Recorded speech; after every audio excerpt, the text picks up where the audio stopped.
안녕하세요. 잡시광입니다. 무안공항에서 발생한 제주항공 사고가 새로운 국면으로 접어들고 있습니다. 현재까지 사고의 주 원인으로 버드스트라이크, 랜딩기어 고장 등이 거론되고 있고, 피해를 키운 원인은 활주로 끝에 위치한 콘크리트 둔덕이 지목되고 있습니다. 그런데 최근 미국에서는 새로운 분위기가 감지됩니다. 사고기는 미국 보잉에서 만든 737-800이지만 오히려 미국 내에서 기체 결함 가능성을 언급하고 나섰기 때문입니다. 지난 29일 무안국제공항에서 발생해 다수의 사상자를 낳은 제주항공 여객기 사고와 관련해 미국 언론도 사고 소식을 신속히 보도했습니다. 그런데 미국 언론들은 사고 기종이 보잉사의 737 계열이란 점에 초점을 맞추고 있습니다. 월스트리트 저널과 뉴욕타임스 등은 28일 온라인판 톱뉴스로 사고 발생 사실과 인명피해 상황, 추정되는 원인 등을 전했고, 긴급 뉴스로 사고 소식을 전한 CNN은 사고기가 미국 보잉사의 보잉 737-800 기종이라고 소개하면서 미국 시카고의 보잉 본사 등에서 한국의 사고 원인 규명을 위해 인력을 파견할 수 있다고 예상했습니다.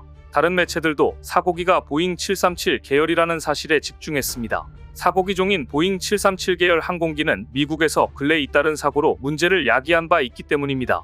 대부분 보잉 737 맥스 기종이 연루된 사고였지만 이번 사고 기종과 동일한 보잉 737-800 기종도 올해 문제를 일으킨 적이 있었습니다. 가장 충격적인 사건은 지난 1월 5일 미국 오리건주 포틀랜드 국제공항을 이륙한 알래스카 항공 1282편 보잉 737 맥스9 여객기였습니다.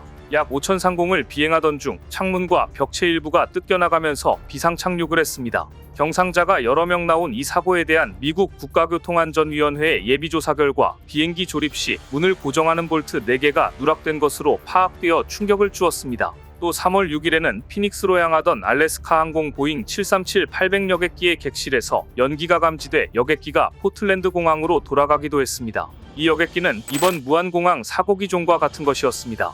또 지난 3월 8일에는 텍사스주 휴스턴 국제공항에서 유나이티드 항공의 보잉 737 맥스8 기종이 착륙해 활주로를 주행하던 중 포장된 도로를 이탈하는 사고가 발생했는데요. 실제로 최근 보잉 737-800 기종의 사고가 급증하고 있습니다. 노르웨이에서도 비슷한 사건이 발생했습니다. 바로 무안국제공항에서 발생한 제주항공 사고 하루 전이었습니다. 30일 항공업계에 따르면 보잉 737-800은 1997년 출시 후 현재까지 5,000대 넘게 팔리며 보잉사 737 판매량의 절반 가까이 차지하는 기종입니다. 항공기술 정보 시스템에 따르면 국내에서는 LCC를 중심으로 737-800 기종 101대가 운항 중인데요. 이전에도 보잉 737-800 기종의 사고는 여러 차례 있었습니다. 참사 전날인 28일 오슬로 가르데르모엔 공항을 출발해 암스테르담 스키폴 공항으로 가던 보잉 737-800 기종의 KLM 여객기가 유압 장치 고장으로 오슬로 토르프 산데피오르드 공항에 비상 착륙했습니다. 지난 10월에는 에어인디아 익스프레스 소속 보잉 737-800 기종 여객기가 인도 티루치라팔리 공항 이륙 직후 랜딩 기어 문제로 2시간 반 만에 회항한 일이 있었습니다. 지난 7월 미 아메리칸 항공 소속 보잉 737-800 여객기가 이륙을 시도하던 중 랜딩 기어 바퀴 부근에서 연기가 계속 피어올랐고 불꽃이 튀기도 했습니다. 무엇보다 충격은 2022년 3월 중국 남부 광시장 족자치구에서 추락한 중국 동방항공 MU5735편 역시 보잉 737-800 기종이었다는 점입니다.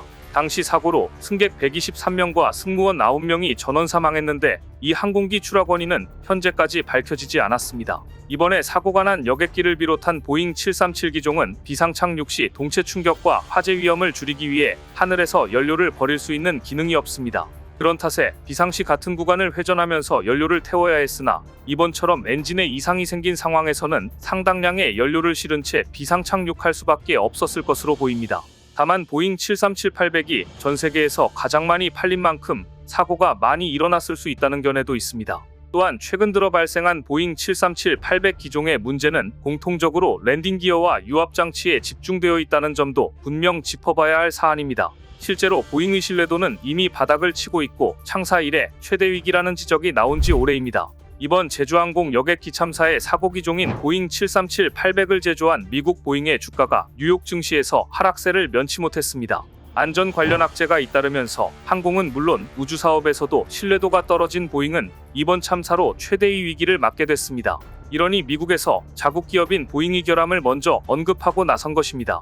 무엇보다 트럼프 당선인은 최근 보잉을 포함한 자국 방산 기업들을 제대로 손봐주기로 천명한 상태입니다. 트럼프 당선인은 일론 머스크를 앞세워 보잉, 로키드 마틴을 포함한 방산 기업들을 개혁하겠다고 밝혔습니다. 천조국으로 불리는 미국 국방력을 상징하는 5대 방산업체가 공공의적이 된 겁니다. 출범 한 달도 남지 않은 도널드 트럼프 2기 정부가 수백조 원의 국민 열세를 빨아들이는 미국 5대 방산 기업의 독과점 구조를 대대적으로 수술하려는 움직임을 보이고 있습니다. 수술의 방식은 당연한 답이지만 경쟁의 확대입니다. 그런데 경쟁 수준을 높일 매기 역할을 어느 기업이 수행할지가 흥미롭습니다. 같은 골리앗 등급이 아닌 실리콘밸리 출신의 신생 테크 기업들이 출전 채비를 하고 있기 때문입니다. 덩치가 왜소한 만큼 골리앗을 무너뜨리기 위해 이들에게는 비장의 돌팔매질이 필요합니다. F-35 스텔스 전투기를 생산하는 업체로 유명한 로키드 마틴을 비롯해 보잉 등 방산의 5대 골리앗은 그간 미 정치권은 물론 해외 구매자들로부터 땅 짚고 헤엄치듯 돈을 번다는 야유를 들었습니다. 이들에게 막대한 일감을 주는 미 국방부조차 지난 2022년 방위산업 기지와 관련한 경쟁 상태 분석 보고서에서 이들 빅5가 매년 국방부 조달 계약의 3분의 1을 쓸어갔다고 밝혔습니다. 2024 회계연도 기준으로 보면 첨단 미사일 조달 등 78개의 주요 무기 시스템 사업 중 74%에서 빅5 중 적어도 1개사 이상이 주계약자로 선정됐습니다. 이뿐만이 아닙니다. 빅5는 국방부와 별개로 대외군사 판매와 직접 상업 판매를 통해 외국 정부에도 무기를 공급합니다. 글로벌 첨단 반도체 공급망을 TSMC가 장악한 것처럼 이들 5개 기업은 세계 방산 시장에서 막대한 시장 지배력을 자랑하고 있습니다. 그런데 전통의 오강구도에 최근 균열 조짐이 일고 있습니다. 이 골리앗 기업들을 넘어뜨릴 다위드 정체가 최근 영국 파이낸셜 타임스 단독 보도로 확인됐는데요. 다윗의 정체는 인공지능 기반 방산업체인 펠런티어 테크놀로지와 안두릴, 스페이스X, 오픈 AI 등이었습니다. 이들은 내년 1월 10개사 안팎으로 연합체를 구성해 매년 미 국방부가 발주하는 수백조 원의 조달 시장에 뛰어들 계획입니다. 이들이 뭉치는 이유는 방산 시장에서 급격한 패러다임 이전환이 시작됐기 때문입니다. 확실히 최근 들어 방위산업의 기준은 기계공학에서 SW공학으로 넘어가고 있습니다. 사람에 의존하는 천문학적 가격의 F-35 스텔스 전투기보다 AI로 작동하는 작고 민첩한 드론 등 무인 무기가 작전 수행에 더 다재다능합니다. 로봇 기반의 무기체계도 갈수록 중요해지고 있습니다. 그럼에도 현재 미국 방산 5대 기업은 여전히 굼뜨고 혁신에 둔감합니다. 우주 관련 100년 기업 보잉은 이미 신생아인 스페이스X의 기술 추월을 당했습니다. 지금 시장에서는 보잉이 스타라이너 등 자사 우주 사업을 매각할 가능성이 거론되고 있는데요. 지난 6월 스타라이너에 몸을 싣고 국제우주정거장으로 간 미국 우주인들이 기기결함으로 복귀하지 못하고 있으니 보잉의 상태가 얼마나 심각한지 알 수 있는 대목입니다. 이들을 복귀시키기 위해 미 항공우주국이 스타라이너를 포기하고 스페이스X의 유인 캡슐인 드래건을 투입하기로 결정한 것은 우주 개발 역사에서 절대 강자였던 보잉의 몰락을 상징하는 사건입니다. 자국 방산 시장의 과점 구조를 깨 미국 방위력을 다시 위대하게 만들고 제조업 기반도 현대화하려는 트럼프와 머스크의 야심을 한국의 방산 기업들도 영리하게 이용해야 할 것입니다. 연이은 사고로 수세에 몰린 보잉과 달리 한국인 기장들에 대한 이야기가 전해지면서 해외에서도 화제가 되고 있습니다. 지난 1월 티웨이 항공 A 기장은 브레이크 패드의 마모 상태를 알려주는 인디케이터 핀의 길이가 운항기술 공시 기준치 1mm보다 짧아진 것을 확인하고 규정에 따라 브레이크 패드 교체를 요구했지만 티웨이 항공은 운항에 문제가 없다며 출발을 지시해 갈등이 불거졌습니다. A 기장은 출발할 경우 안전이 온전히 확보될 수 없는 점과 규정을 지켜야 한다는 이유를 들어 운항 불가를 결정했습니다. 결국 해당 항공편은 출발이 약 15시간 지연됐고 대체 항공기가 투입됐는데요. 티웨이 항공은 A 기장이 안전이 확보됐는데도 운항 불가를 고집했다며 정직 6개월 징계를 내렸습니다. A 기장은 곧바로 징계 효력 정지 가처분 신청을 했고 법원은 A 기장에 대한 징계가 부당하다고 봤습니다. 앞서 티웨이 측은 인디케이터 핀이 길이가 1mm 넘게 남은 상태에서 교환할 경우 부품 제작사로부터 페널티를 부과받는다고 주장했습니다.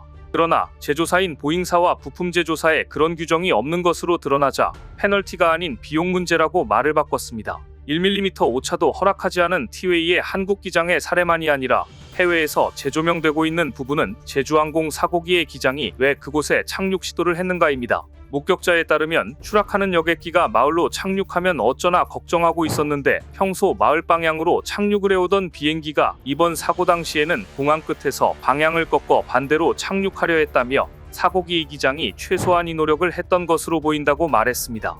결국 마을 주민들의 피해를 입히지 않기 위해 평소와 반대 방향으로 착륙을 시도한 것으로 보입니다. 제주항공 참사 여객기 기장 한모 씨는 공군 출신으로 6,800시간이 넘는 비행 경력을 지닌 베테랑이었습니다.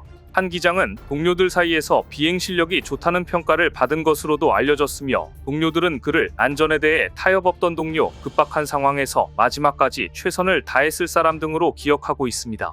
사고 순간이 담긴 영상이 공개된 후 한 누리꾼은 비행기 콕핏의 마지막 순간을 주목했습니다. 확대된 사진에는 콕핏 유리창 안쪽으로 기장이 팔을 뻗어 머리 위쪽 패널을 만지고 있는 듯한 모습이 담겨 있습니다.